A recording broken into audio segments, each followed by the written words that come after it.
What do you think is the number one sign that God will bless you? Ito po bantayan nyo ito. Pag merong nawawala sa iyo, ibig sabihin, malapit na ikaw ay pagpapalain. The number one sign that God will bless you is when you are losing something. God will bless you when you are losing someone. God's grace will be upon you when you feel that you are losing in life. Because, my dear friends, believe that losing is a blessing. Amen? Pag merong nawawala, malapit na ang kanyang pagpapala. Bakit nasasabi natin na pagpapala pag merong nawawala? Kasi hindi ka madadagdagan ng pagpapala ng Diyos kung puno ka na.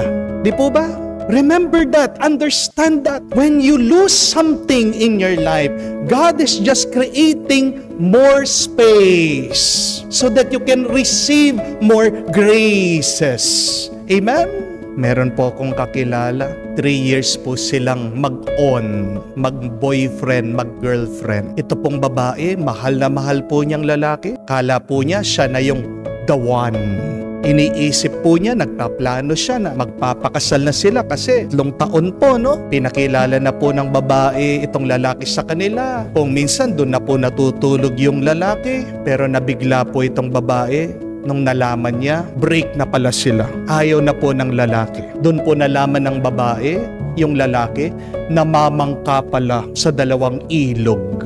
Iyak na iyak po itong babae. Ka-counseling po sa akin. Nagtatanong, saan ba siya nagkamali? Saan ba siya nagkulang? Ano bang ginawa niya na hindi tama? Bakit siya iniwan? Depressed na depressed po itong babae. At sabi ko sa kanya, alam mo, maniwala ka lang sa Diyos. May mas maganda siyang plano. Kung iniwan ka, hindi ka niya deserve. Pero hindi po niya mapigilan na ma-depress.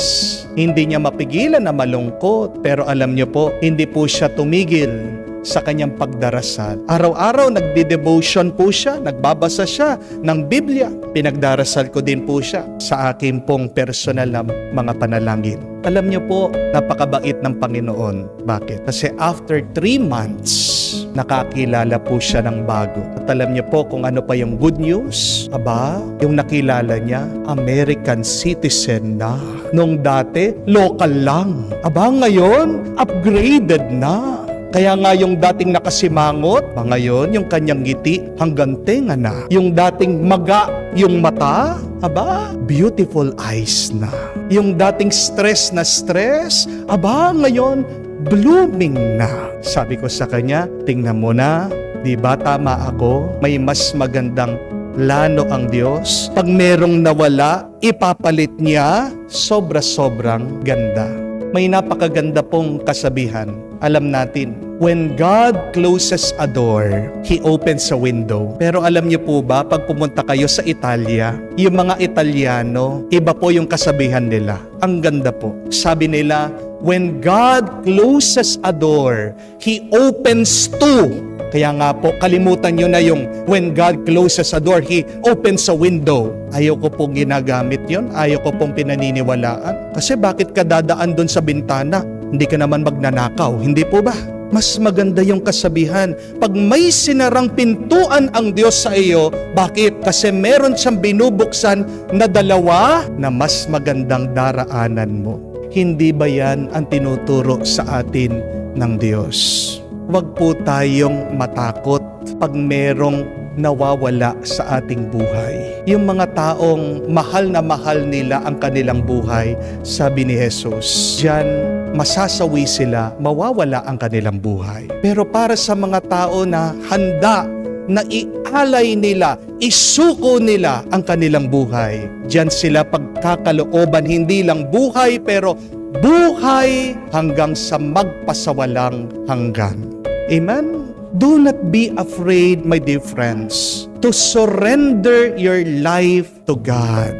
Because the more that you surrender your life to God, the more His abundant blessings will come down upon you. Napakaganda ng larawan na ginamit niya na ang binhi ng trigo kailangan munang bumagsak, kailangan munang mamatay para dito umusbong, tumubo at magkaroon ng bunga. Gusto niyo po bang maging mabunga ang iyong buhay? Huwag kayong matatakot na pag bumabagsak, nabibigo ang iyong buhay.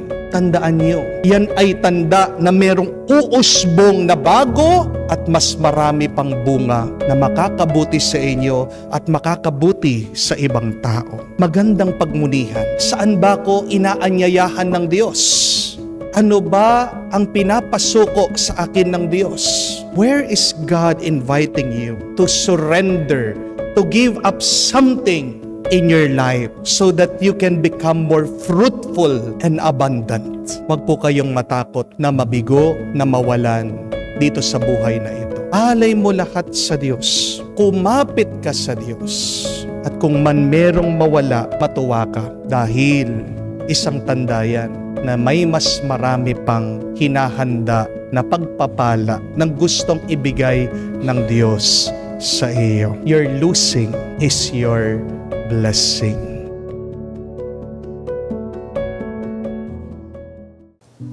Kung mahal mo ako, dapat alam mong kailangan ko kahit na hindi ko sabihin. Pinaniniwalaan niyo po ba yon? O baka nasabi niyo na ba yon sa iba? If you truly love me, then you should know what I need, even if I do not tell it to you. Kung mahal ka ng asawa mo, dapat alam niya kung kailan ka pagod, kailan ka gutom.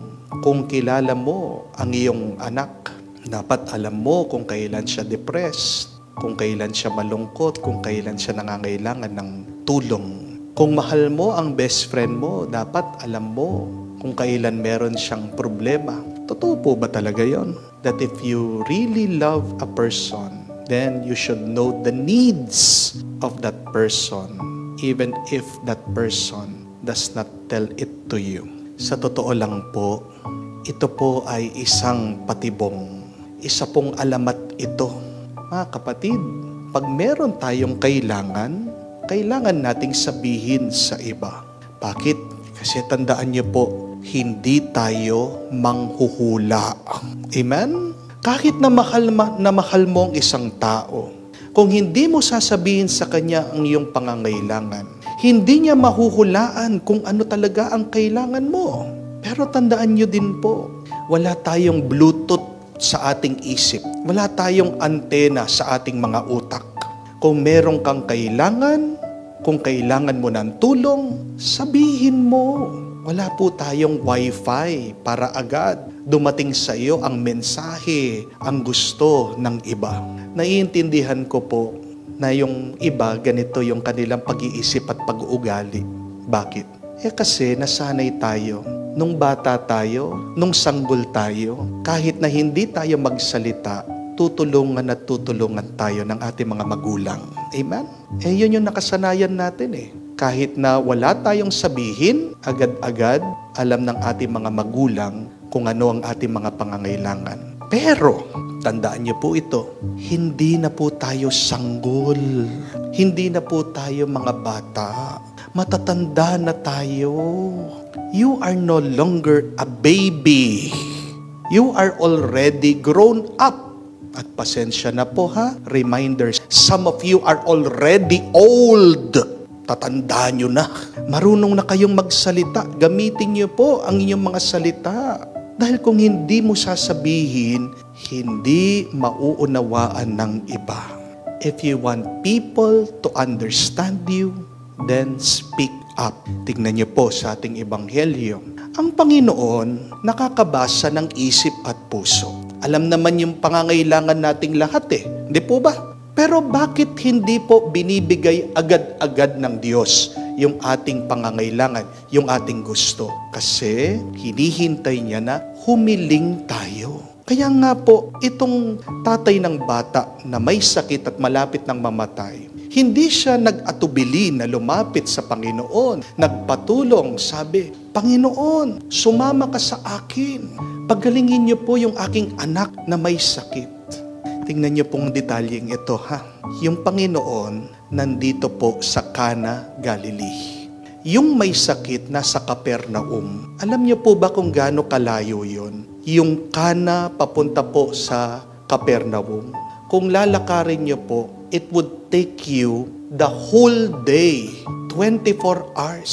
Napakalayo. Nire-request niya sa Diyos pero hindi siya nahiya kasi naniniwala siya na tutulungan siya ng Panginoon. Tingnan niyo naman po kung anong ginawa ng Diyos. Hindi siya sumama.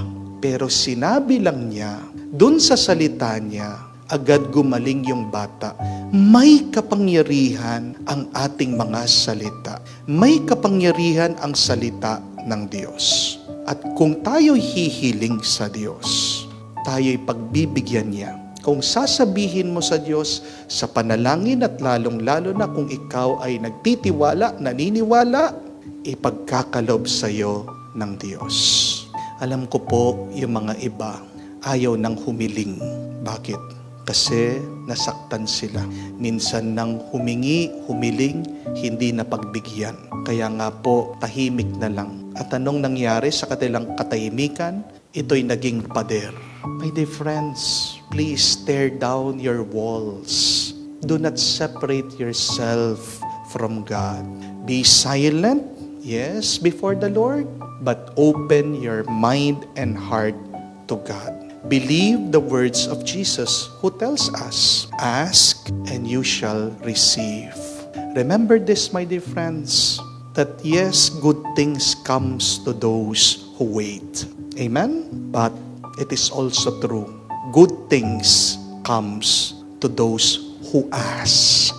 If you will not ask, then no good thing will come to you. So, let us ask with confidence. Let us pray full of faith so that we can receive what we have asked for through Jesus our Lord. Tanong ko po sa inyo, yung ba mga minamahal nyo, kailangan ba nila maging perpekto para mahalin nyo sila? Di ba hindi? Perpekto po ba yung inyong mga anak? Hindi. Pero mahal nyo? Oo. Amen? Perpekto po ba ang inyong asawa? Hindi. Pero mahal nyo? Hindi kayo sumasagot. Lumabas yata sa butas ng ilong. Sabi. Walang perpekto dito sa mundo kung hindi ang Diyos. Pero kahit na hindi tayo perpekto, tingnan nyo ang tunay na pagmamahal. Minamahal niya tayo. Pinapaalala sa atin mga kapatid, huwag mong gagamitin ang mga tao. Mahalin mo sila. Kahit na pasaway sila, kahit na iba na ugali nila, kahit na naging masama sila, kahit na hindi mo na sila kakilala. Mahalin mo sila. Kung tunay kang sumusunod sa Diyos, kung tunay kang naniniwala sa Diyos, love them as God loves them. Napakaganda po ng isang kwento. May isang maliit na bata, minsan pumasok po sa pet shop. Naghahanap po ng alaga. Ito pong bata, pagkatapos magtingin-tingin, nakakita po ng isang maliit na aso na pipilay-pilay. At sabi po niya doon sa may-ari, ito pong gusto kong bilhin. Kaya lang ang may-ari sabi niya, pumili ka na lang ng iba. Hindi ka magi-enjoy dyan. Nakita mo naman, pipilay-pilay. Magkakaroon ka lang ng problema dyan. Pero pinipilit po ng bata, was very insistent. Ito po yung gusto ko, sabi niya. Nagtanong po yung may-ari, sabi niya, bakit sa dami-dami ng mga aso dyan, yung pang pipilay-pilay yung pinili mo? Alam niyo pong ginawa ng bata, pinakita po niya yung kanyang paa. Inalis niya yung kanyang pantalon, pilay pala yung bata, naka-brace lang. At sabi po ng bata, alam niyo po nung pagkakita ko dun sa aso, nakarelate ako sa kanya. Naramdaman ko yung nararamdaman niya. Kasi ako po, ayaw akong kalaro ng ibang bata kasi mahina ako, pipilay-pilay ako. Kaya nga nung nakita ko yung aso, naisip ko, para meron siyang maging kaibigan, para kaming dalawa, bagay na bagay kami. O nga naman po, pakaisipin nyo ito. Sinong makakaunawa sa isang taong naghihirap kung hindi ang isang taong dumaan din sa hirap? Sinong makakaunawa sa isang taong may sakit kung hindi ang isang taong dumaan din sa sakit? Sinong makakaunawa sa taong nadidepress at nalulungkot kung hindi ang isang taong dumaan din sa depression at lungkot? Why does God loves us despite of our brokenness? Because remember, my dear friends, that with Jesus being crucified on the cross, He was also broken. Alam niya yung feeling natin, nasira, may lungkot, ang ating pagkatao. Yan ang dahilan ng ating tuwa. Naway maalaala natin kung gaano tayo kamahal ng Diyos. Napakaganda po ng second reading. Di ko alam kung narinig nyo. Ang pambungad pa lang po na pangungusap ay, God's mercy is rich. God's mercy is rich. Ang habag at awa ng Diyos ay umaapaw, makapal, sobra-sobra. Kaya po, huwag tayong mag-alala. Mga ibang tao, hindi tayo naiintindihan. Kung tayo ay iniwan, merong isang tao, merong isang Diyos ang hindi titigil na umunawa, intindi, magmahal sa atin. Huwag tayong mag-alala. Pasalamat tayo sa Kanya. Pinakamagandang paraan ng pasasalamat, di lang yung pagdarasal, pagiging tapat, pero naway kung paano magmahal ang Diyos. Ganyan ka din sana magmahal sa iba. Don't use people. Love people. Love people in their imperfections. Because only perfect love can heal the broken, can make whole what has been destroyed, can bring joy to sadness.